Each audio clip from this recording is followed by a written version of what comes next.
Hello, you are listening to Professional Development, the New York City Teacher Podcast. As always, I'm your host, Noah, and I'm joined this week by a fellow Bronx public school teacher, Jane Rubio. Jane, thanks so much for being here. Thanks for having me. Jane, the topic of today's episode is the chapter leader training you attended this past weekend as a first-year chapter leader in the UFT. I'm interested to learn more about what goes on at that sort of thing, and I suppose that in and of itself would make for a pretty solid episode of the show. But what I'm on the edge of my seat to hear about, of course, is the question you asked Michael Mulgrew after his presidential address on Saturday that resulted in something of an adversarial tidal wave, both at the training and in the social media commentary that resulted.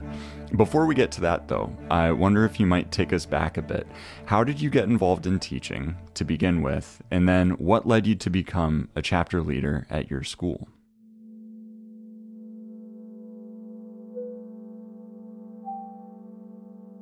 Well, I was one of those people who graduated from undergrad not having any clue of what I was going to do. I didn't want to go to law school. I didn't want to go to med school. I didn't want to go to grad school. And I had no idea what a financial consultant was or what an investment banker was.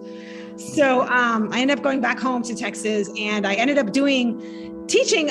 Looking back, it kind of makes sense. I always did a lot of community service. I always worked with kids, did camps. I even was part of an organization called the Texas Association of Future Educators. So, Well, there was your hint. It was always there. So I started in Texas in the 90s in a charter school in Houston, Texas, when Bush was our governor. Right. So yeah, it was kind of a prelude of what was to come for the rest of the country. And it was a horrible experience, but I like teaching. And so yeah, I mean, I went back to Boston. I started teaching there. I taught overseas. I lived in Brazil for a while. I lived in Lebanon for a while. I've sort of moved around a lot. So yeah, and I've taught at all different levels, I would say, from even elementary all the way through community college. So I've had a lot of different teaching experiences. I started working in New York in 2009, 2010. It was awful. It was a South Bronx school. It was an awful experience. I resigned from the DOE. I was like, never again. And then I ended up moving to Texas. I taught in a private school in Texas. I taught in the public schools in Texas. And then I ended up moving back in 2018. And then I substitute taught for a while here in New York City until I got this job at my school. Wow. Yeah. So you've been all over the place, back and forth. You've done all three types of school in Texas. And here you are, also a chapter leader. How did you get into that? So when I lived in Lebanon, I started doing some stuff which I later found out was called community organizing. They don't really teach you what that is or what that's about. So I was working with migrant domestic workers from Sri Lanka and Sudan and all kinds of different Asian and African countries. So when I moved back to New York, I got involved with Domestic Workers United. And I sort of learned more about organizing. And I think through those channels, I met people involved in NICOR, the New York Coalition of Radical Educators. And I sort of found out through that. But I ended up moving back to Texas. When I came back, I was substitute teaching. And in one of my schools, I met a guy named Myri, who was a really great guy, taught me a lot of things. And he was the one who really brought me into the movement of rank and file educators. So I started going to those meetings in 2018. And so a lot of the people in MORE are chapter leaders. They are delegates. So I think that's, how I first learned about a lot of things like the delegate assemblies and drama, which I think has always been happening. And people have been fighting the good fight for many, many years. I mean, I met Gia Lee and Peter Lampier and people who've really been doing this for a long, long time. But at my school, how I became chapter leader, so I actually just got tenure this year in the Department of Ed. Mm-hmm. So I wasn't really, I was talking about some stuff. There was a contract negotiation. And at the beginning, I sort of talked about contract stuff with my coworkers. So people here kind of know me about that. And then when COVID hit, the whole organizing landscape changed, for teachers, Right. especially. And more really changed. A lot of people became interested in more, and our meetings just started growing and growing. And there was a health justice group out of the Bronx with Myri and with some other people. And so we were drafting a bill of rights for teachers in terms of health and safety. And we were just organizing more and more. I started having more conversations with my coworkers, and through that, I got about 9 coworkers to join more. Oh, wow. Yeah. And then we started we started sort of having our own meetings on Zoom, and we started making our own petitions, and we started organizing with other campuses in my building, because I'm at the Roosevelt campus on Fordham Road. So there are actually 6 small schools in this campus. So we started, talking, finding out through more. I found people in the other 5 schools in this building, and we drafted some letters, some petitions, and so that was happening over COVID. We also started working with my chapter leader. My chapter leader wasn't very sympathetic to more, but there was a lot of work for her. So we were really trying to just help her out as much as we could too. I mean, it was a lot of work with chapter leaders over COVID. So we really tried to just, work together and just try to help her out as much as possible. I mean, she really did a great job. It was an insane amount of work for U of T chapter leaders and delegates at that time. Absolutely.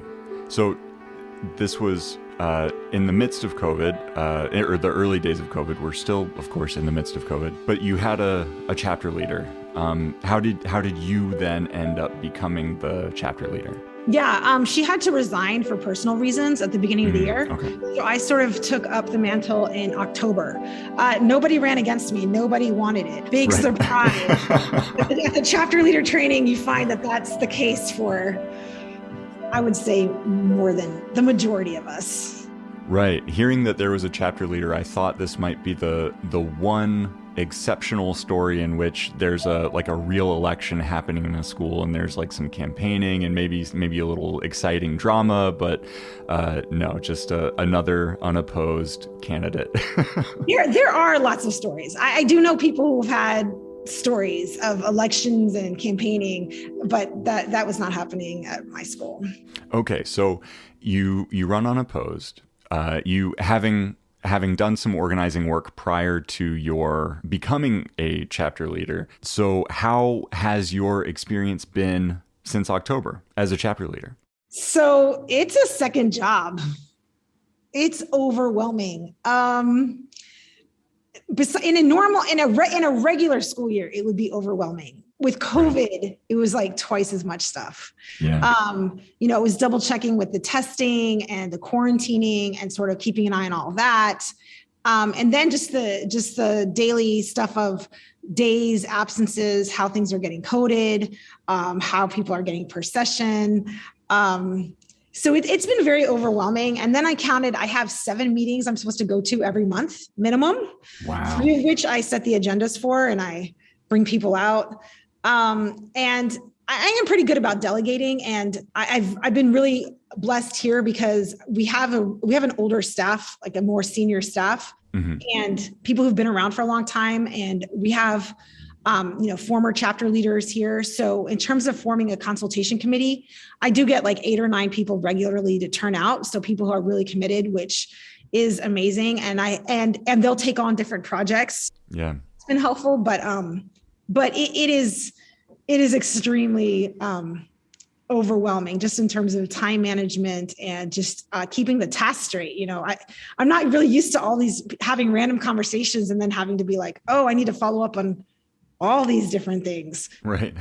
It's I actually ended up getting a project management software for a while. I was just kind of, wow. I couldn't keep track of everything. I felt like it was all spinning out of control.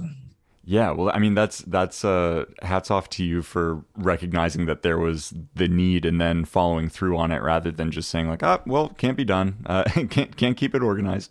Do you find that so chapter leaders have, I probably wouldn't even call it an incentive, right? I think it's like one less instructional period per week or something like that that couldn't possibly, is that what it is? One instructional period? That depends on the size of your school. Gotcha. My school has 620 students and we have 71 UFT members. So my school is not big enough. I do not get a comp position. Wow. Okay. What it is our C6 professional time is UFT. Okay. So instead of common planning, so it'd be really hard for a special ed teacher to do this because professional time is writing IEPs. Right. So when would you do it? Yeah, exactly. It wouldn't work. So interesting. I didn't realize that it was tied to the size. We get our C6, which you have to do something on your C6 anyways. Right. And it kind of doesn't really work out because a lot of meetings are happening during that C6 time, which I was supposed to go to. And I end up having to go there anyways as part of UFT stuff. So I know like what's happening. Yeah. And then we get $6. We get a check for $6 for every UFT member. So there's 71 members. I was supposed to get, $427, I guess. I didn't get that because I started in October. I got about 3/4 of that. And when I called them, I was like, yo, where's the rest of the money? And they're like, oh, well, you started in October. So that's late. And I was like, oh, okay. Maybe they're counting summer, which maybe if they're counting summer, that's legit. So then I was like, so did the other chapter leader get the money? And they're like, no. Well, that doesn't make any sense. And then apparently at the end of the year, I'll also get some kind of stipend money depending on how many meetings I've attended, which I've never seen an accounting of that. And I have no idea what that is. And that stipend, that $420 is supposed to go to also towards, snacks to bring people out to, right. To the meetings. And, happy hours and things like that, which honestly, I haven't done yet. But if you look at my time, it might come out to like $2 an hour in terms of all of the meetings and stuff.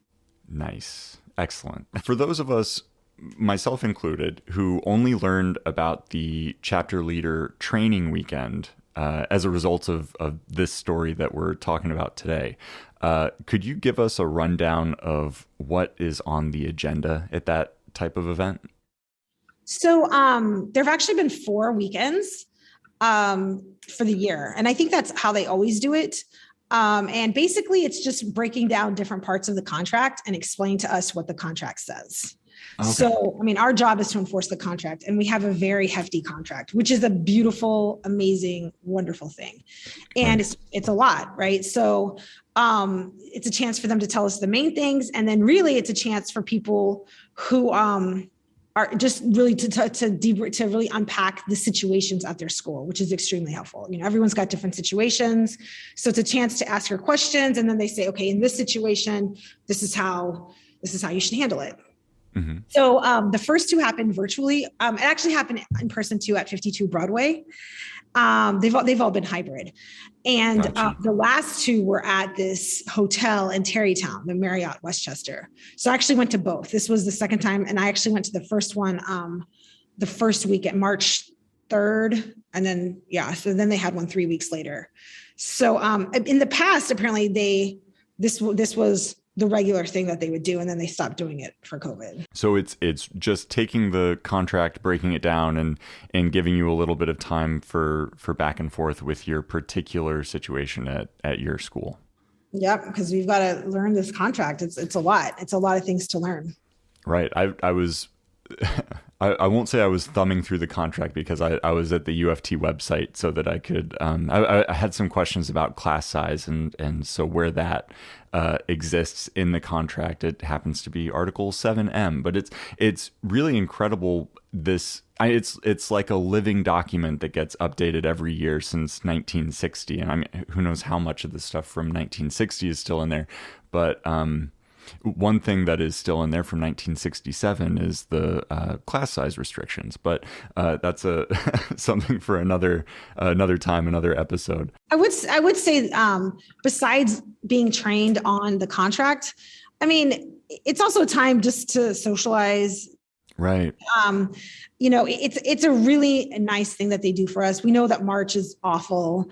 Mm-hmm. It really, I think, lifted our spirits, lifted our morale. It's great being able to be in a room with other people who are really knowing your struggle and going through it. It's great. Like, you don't know anything about them, right? But it's like, we all, we're all feeling it, right? We're all feeling the same things. There's a DJ on Saturday night. Oh, that's great. We're dancing. And yeah, so it's great. So we're meeting other people from around the city, but we're also meeting the UFT people, all those people that the names you see and all those people pushing out those emails. So, so I met them. I met Anthony, I met Janelle Hines, met Mulgrew. So, you really get a chance to like meet people and talk to people. Right. Put some faces to names and see who's behind the email address. Yeah, because I mean, we had 5 meals together, so that's really a chance to be able to, just sit down with people and meet them and talk to them. Yeah. Some of these people, it was probably a really nice thing to get to know them, but from what I've gathered, a couple of them, it was not so nice to meet them. So I've read accusations by the Unity Caucus affiliated UFT members that this question that you asked was this like big stunt, and you were put up to it by the United for Change Coalition, which is this like secretive cabal. I'm sure everybody's wearing like cloaks and stuff and gathering by moonlight. Is there any truth to these accusations? No, I mean, so I've been listening to the delegate assemblies, and it is infuriating because, it is people I know who have been working on resolutions, motions and resolutions that I have read, that I've discussed with my chapter, wanting to vote on things. And it is infuriating to just, it's an hour and 45 minutes, and Mulgrew spends over an hour talking. I don't know in what situation that would ever be necessary. And just to add, kind of to make it even worse, this last time there was like a 10-minute PD on a website, and then another guy talked for like another 10, 15 minutes. I mean, he literally left like less than 30 minutes. And some of these motions have been sitting there for 3 months. They just keep getting pushed back and back and back because there's no time left. I mean, it is clearly a strategy to not look at any of these motions. So it is infuriating. Last time, March 3rd, I got there a little late. So Mulgrew was speaking. He spoke in the morning, and I got in line, and it was like only time for like 3 questions. So there was a bunch of us who did not get to ask our question. Big surprise, right? None of us were surprised. We're like, wow, he's, finding things to talk about. So this time I actually I'm really upset about this delegate assembly thing. I did have the intention going there. I personally had the intention of asking this question. And so when he started, I actually got up and I just stood up fairly early into his thing. I knew it was going to be an hour-long session. I didn't know how long it was going to be, but I was like, I'm going to stand here because I need him to call on me. Like, I don't want to be like, all of a sudden, question time. And then I'm like, too late. And then it's like, there's already 6 people ahead of me. Right. So I was like, no, that's not going to happen this time. I really want to ask him this question. And, but when I was standing there, one of the UFT people, one of the ladies who led one of my trainings, she's like, he's going to be talking for an hour. What do you mean? Like, there's only an hour for this, right? And then she's like, and I was like, no, I'll wait, and then she's like, please don't interrupt him. And I was like, what? Like, why would I interrupt him? Later when I was like, it was time, and I actually banged the mic and stuff. The mic wasn't on, right? Like, they control those mics from the front. So I wasn't going to be, I don't know. That was strange. So no, there, we had a WhatsApp group. I knew 4 other people there from more, 4 out of like 100 people.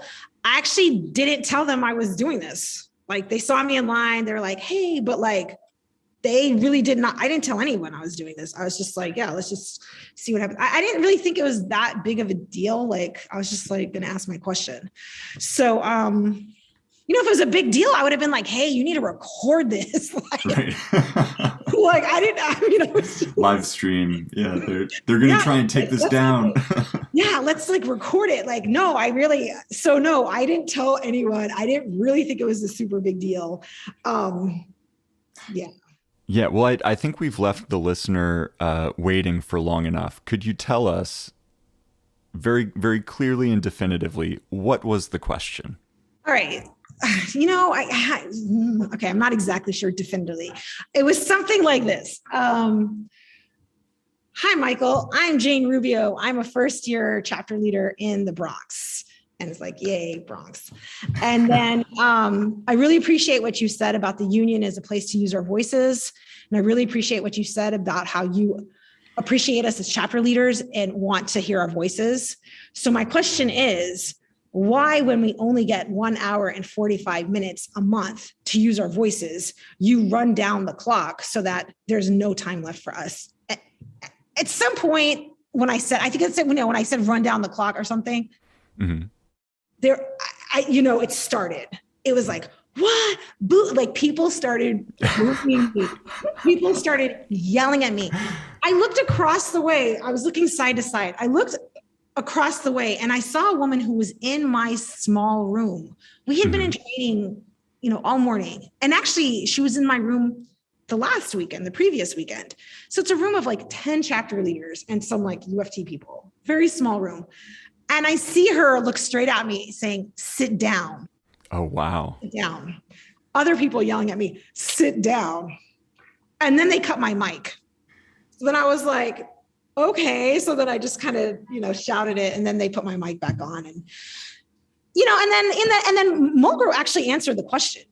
It was fine. He answered the question. He said his answer was, people want to hear the president's report. That they want it. They want every month. They want to hear the president. They want an hour-long report. He says that they want that. And you got to give the people what they want. Right. I mean, and and that was it. I sat down. The next day I did have a more fleshed out conversation with Janella Hines and Anthony Klug. But that was it. It was just pretty.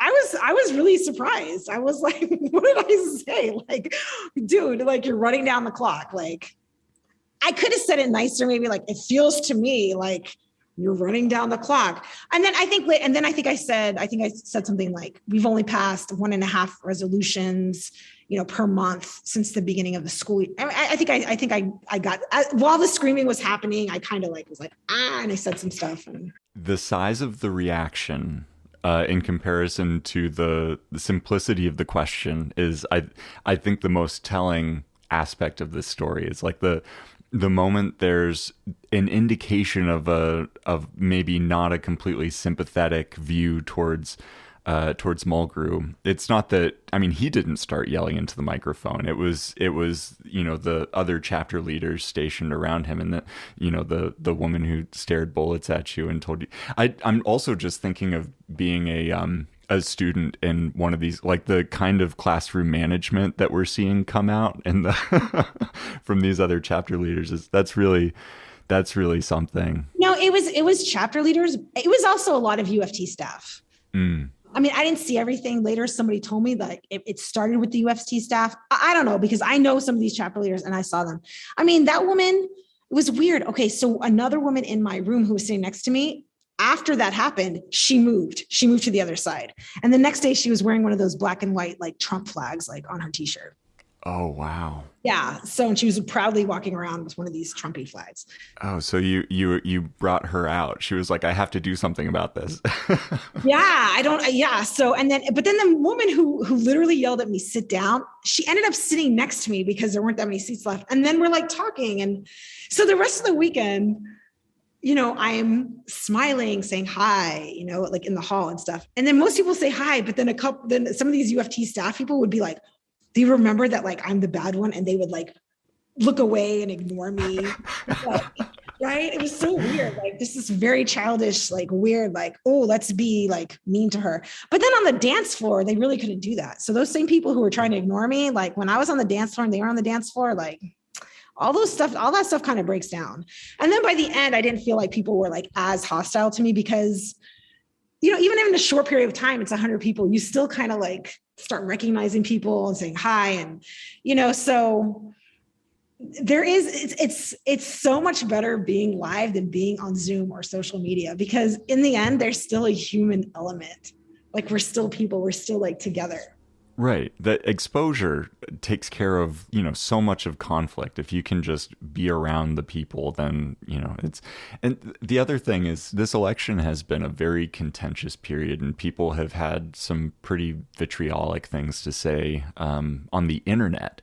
But I think those same people would have a really hard time saying these things in person with their chest. I think so many people have just spent too much time on the internet recently. And so they might have, I think a lot of people forgot how to act. But I'm so relieved to hear that that the rest of the weekend was not a complete loss, but it was, things were able to sort of smooth out a little bit. Yeah, I was sitting at a table with other Bronx high school chapter leaders and two of the district reps from the Bronx, my district rep and this other guy, Monty. I know Monty, yeah. Yes, a lot of us know Monty. He's been around for So apparently someone told me at the table, he turned to my district rep and said, "She's one of yours." But my district rep was fine with me. He was like, he still sat next to me. I was like, man, I don't want to make you look bad with these people, like, no, he didn't have a problem. So it's just some people, it's not all of them, obviously.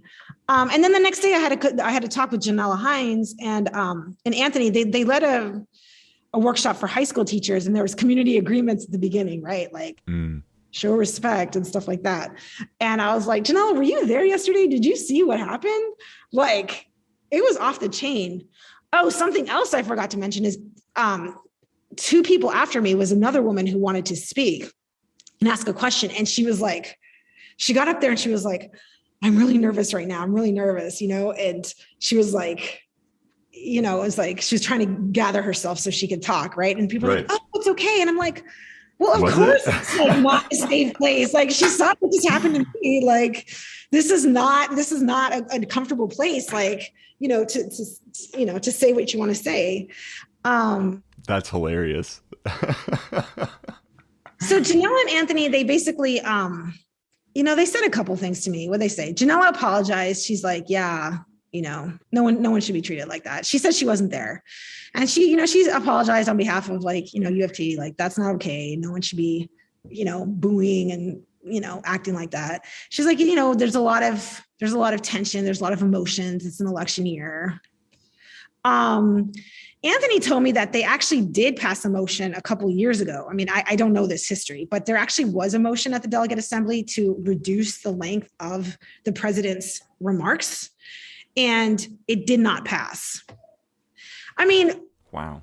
UFC doesn't get anything passed. I mean, the numbers are, we don't have, there's 100,000 people in our unit, in our local, and most of them are unity people. So UFC, we're there, we're trying to say some things. We're trying to get a conversation going. I think we have been very effective, especially during COVID, because the things that we're saying and the things we put out on social media, the union does pick up on it. And I think they do go with it. And I don't think that's a bad thing, because the way things are, we're not going to win this election, right? So it's kind of flattering that they're so scared and upset, because some of the numbers, like, we don't have the numbers. Like, we really don't have the numbers. Like, there's 100 people and more, like, there's 100,000 people in our union. This is not like organizing in Chicago and LA. Our partner caucuses in Chicago and LA, they did take over their union, right? Well, look at the size of New York City. Brooklyn is Chicago, Manhattan and Queens is Los Angeles, right? And then Bronx is Philadelphia. It's just, the size is just, in terms of organizing and taking over this union, everything's really stacked against us. And that's definitely the case at the Delegate Assembly. So it's just not that many voices. So it is very flattering that they're so threatened, because really, the numbers aren't there. But, we want a voice. We want to be part of the conversation.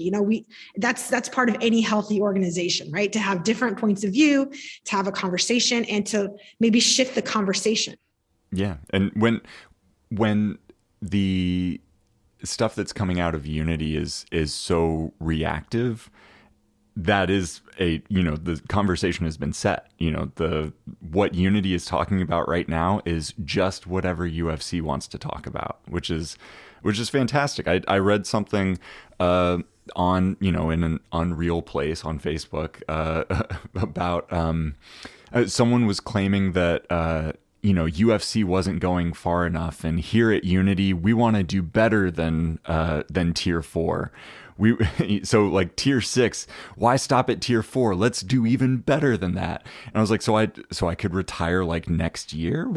Because this is not like what Unity would be saying if it weren't for the topic of conversation having being sort of dictated by UFC's platform, different planks of the platform, it's great. I love hearing Unity people talk about things that I care about. I mean, it's just, everybody knows this. Every time you go to a UFT thing, if you have to go to Broadway for anything, it's so cult of personality, right? It's just so Mulgrew. It's just, you feel it so hard, like the whole patronage system, like these people have their jobs by showing loyalty.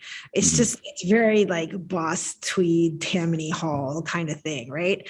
And so people are really threatened, for some reason they're threatened that they're going to lose their job, like their jobs are on the line here, right? To them, that's how it feels, right?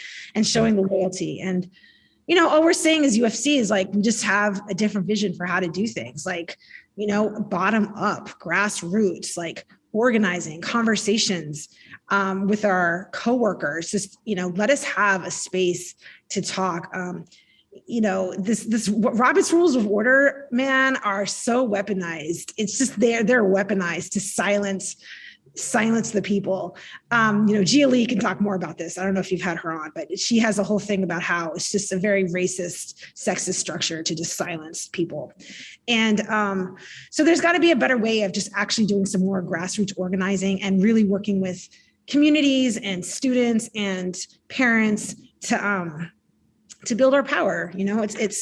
That's our vision. That's how our vision is different from this Unity model. Unity is like a top-down, bureaucratic patronage, sitting in the back room, smoking cigars with the mayor and just getting whatever crumbs that we get. And so, but I think being there this weekend and talking to people like Janella and Anthony, I mean, they do. I really got the sense that they are unionists. I mean, they call themselves unionists. They're talking about workers, power and, building solidarity. There were some mentions of, teachers in different places. I mean, we've got Minneapolis and Sacramento, and, we're part of a bigger struggle. And I really felt when I was there, I felt like I got that from some of the UFT employees, not from all of it. So I think we probably have a lot more similarities, in a lot of ways. And I did hear things about just really trying to organize your chapter through organic conversations, conversations that are organic, but also kind of, right, leading directional, right? Like an organizing conversation. So, so I was actually more encouraged, I think, from being there and actually meeting them. And I hope we get just more chances to really talk to each other, because I love our union. I'm so happy to be part of a union. If I was back in Texas, I would not be teaching right now at all. There's no way I could have gone through what they went through during COVID. My friends in Florida, it's beyond horrible what they've been through and what they're being asked to do. And so, the union makes us strong, and I'm proud of our contract, and I'm proud of my coworkers. And so, I mean, we're part of a really big family. And even though I had this experience, I did come out of that weekend feeling like I'm part of a bigger family of workers who are working together, to build our power. Yeah. A big family with some weird uncles who have maybe a little too much power, but a big, strong family at any rate. I'm really encouraged by this conversation. This is not what I was expecting. I thought we were going to move in a completely different direction with this episode, but I'm feeling really encouraged by this story.